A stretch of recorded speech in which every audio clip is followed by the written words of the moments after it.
views the ledger. So these are actually transactions on the Dogecoin ledger, although I've started to move over to different currencies like Digibyte.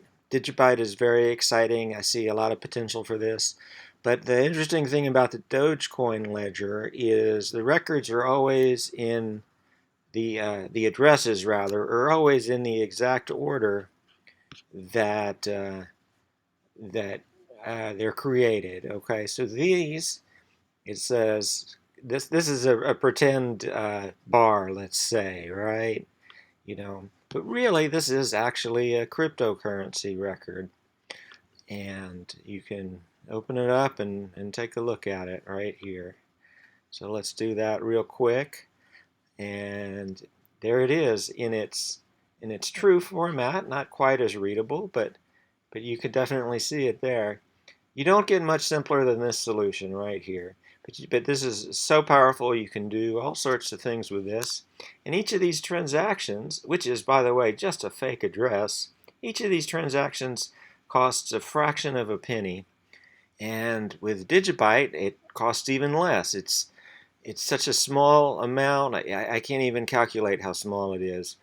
But so that gets burned into the ledger to create these transactions. Nobody gets paid for that, and so that's how this part works. And these transactions that you see are not necessarily sent from the site. These are transactions that follow a certain format, and they usually have to be created from a server. Although you can also send them from your phone if you know the code. So you could just come right here.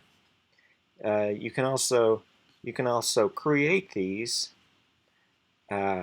with a script that's not too difficult, and there's the QR code right there. So see, I could point my phone at that and send a record, and it would appear in the ledger. It would only be one line, and it would say DiMECASH Diner. But it's interesting that you can do that just from your phone with no special software, just because you happen to know this address, and then that's something I see, and it goes into the system.